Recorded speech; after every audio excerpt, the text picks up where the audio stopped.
G'day guys, welcome back to another episode of Breaking Down the Charts by Mining Store. Usually I do this every Monday, but the markets are going absolutely crazy at the moment. We've had some excellent trades just over the past 4 or 5 days, so I thought I'd do a quick recap before the next episode on Monday. So first of all, last episode, if you flick back to it and you look at the part where I'm talking about Loki, I was saying that I'm looking to buy another node.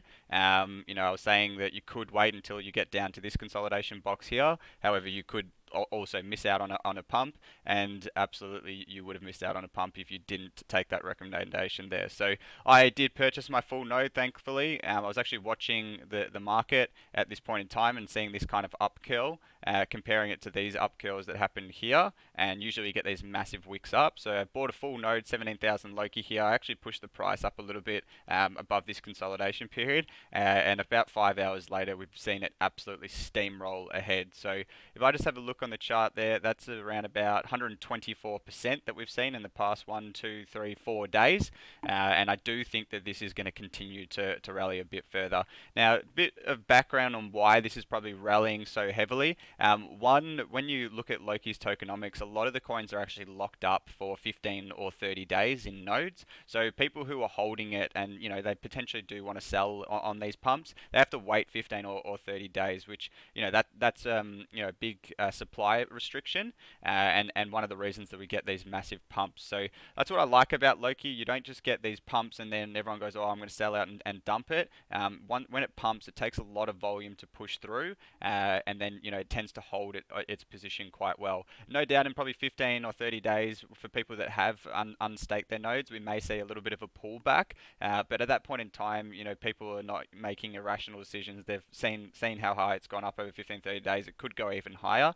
I'm actually going to go through now the order book, which is a really, really cool thing to go through. It's quite unique to crypto trading, but I'm going to show you guys a bit about the order book and how I use the order book to give me information of whether these pumps are going to last, or if they're kind of there's not much volume behind them. So let's jump over to Qcoin and have a look at that. So right now I'm on the Loki BTC chart, and what you can see here is you've got the chart just like we were on before, so looking really, really similar there. And then over on the right you've got the order book. Now, if you click this market depth button right here, on the order book, what you will get happening is you'll see this kind of chart come up.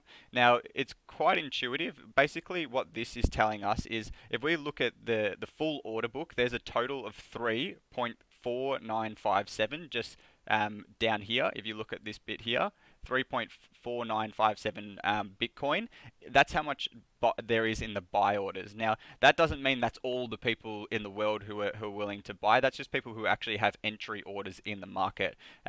Someone could have 5 Bitcoin just sitting on the side and go bang and buy out this whole order book. It's not necessarily everything that's in the order book, okay? That's just what is actually in the order book. So basically what I look at with order books, I like to see where there's buy walls and when there's sell walls. And as you can see, the sell, there's not really anyone willing to sell. Everyone's wanting to hold and ride this pump out. Look how thin the order book is. There's only a total of zero point 0.6 Bitcoin in the sell book. So if you want to go and buy zero point 0.6 worth of Bitcoin, zero point 0.6 worth of Loki right now, you're going to push the price all the way up to 8,218 Satoshi. Okay. If we go back to our other chart, that's going to push it all the way up to around about here, which will be right on that regression line that I'm looking at with a pitchfork. Okay, so I do think it's possible that we could actually continue pushing through. I'm not 100% sure what's going to happen right now. I'm going to say that's quite overbought. For people watching, I'm going to be honest. I probably wouldn't go in and buy Loki right now. I think after such a pump, you may have missed the opportunity. Nevertheless, you could miss out.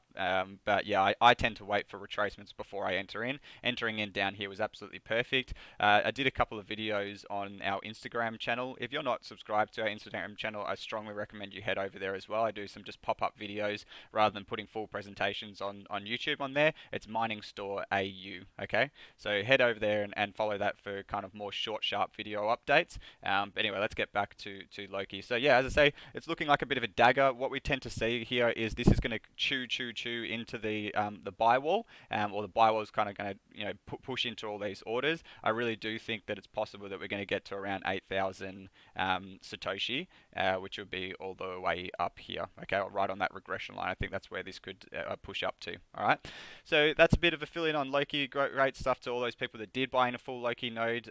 Personally, I locked mine up, so I can't even sell it on this pump, but I don't really want to either. Loki for me is a long-term investment. It's earning 26% yield per year, so that's pretty bloody good if you ask me. And on top of that yield, I think that there could be some great price appreciation. I'm going to look over to Loki USD. I think that Loki's fair value is probably between 40 and 60 cents, to be honest. So we're at 65 right now. That's why I think it's a little bit overbought. I think between 40 right here and 60. I'm just going to delete this. That was for an Instagram post.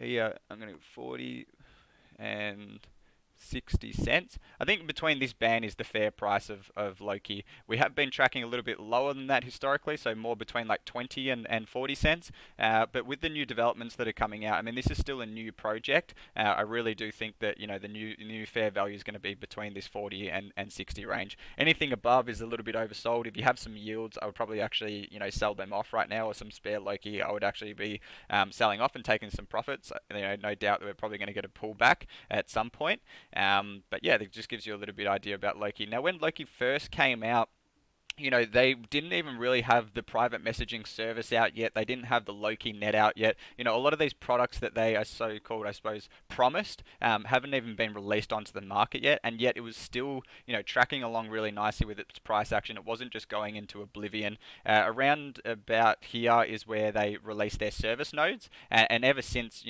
that's really helped with the tokenomics, locking up a lot of that supply, giving yields to the node holders, securing the network. In the past, about the past year, maybe started this year, they've really started releasing, private messaging service, and now they're kind of starting to release Loki network as well. So the products are actually coming into fruition. A lot of the risk has, I suppose, in a way been passed. They've got a massive team on board, a huge amount of development. This is a really good smaller cap. It's not really a small cap anymore. Smaller cap project to invest in. Definitely keep your eyes on it. Wait for the retracement if you're not in already. And maybe even take some profits up here if you've got some yields spare there. So yeah, that's enough on Loki for now. Moving on, wow, it's still pumping. It's gone up to 7,000 Satoshi now. I think this is just going to keep running. Let's move on to Bitcoin. So Bitcoin really, it doesn't look like that exciting, but when you're just going sideways for, a long duration of time, last night we did have a really nice pump back up above to that 9,500 level. I'd love to see Bitcoin come back towards that 10K territory and try and break through it. That would be really, really cool. I think that could actually lead us into a bit of a bull run, to be honest.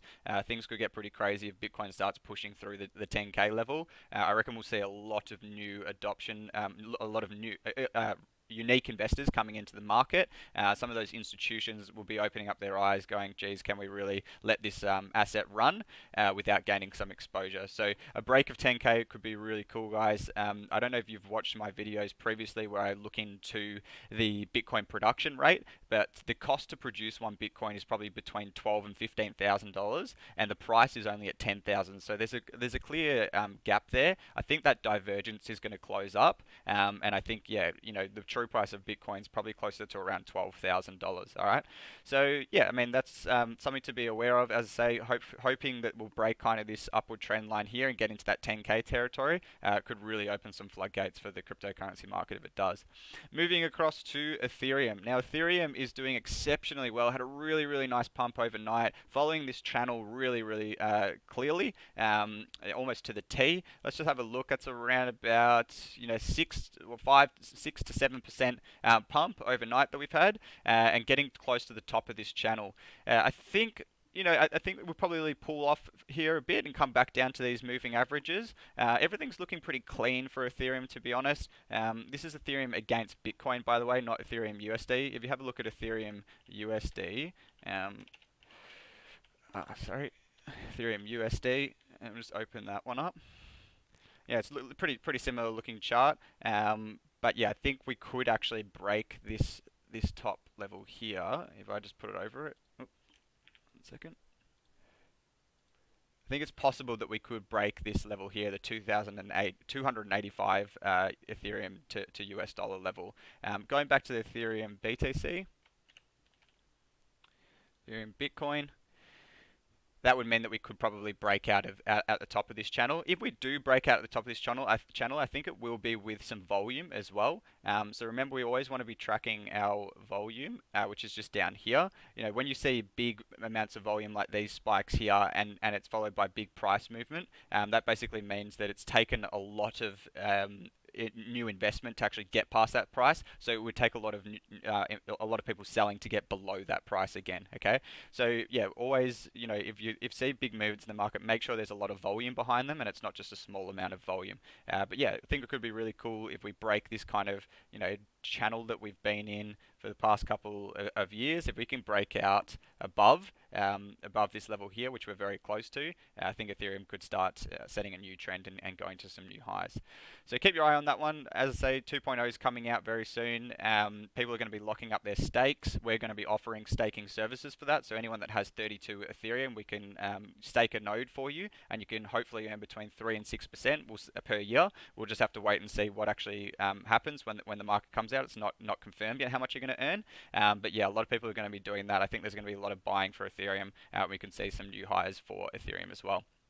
Going into Dogecoin, we had that TikTok pump. It's dumped down. I haven't entered back in. I was actually just talking to one of the co-founders of Mining Store today, and he was saying that, you know, Dogecoin, this is Cal, was saying that Dogecoin actually has an unlimited amount of supply.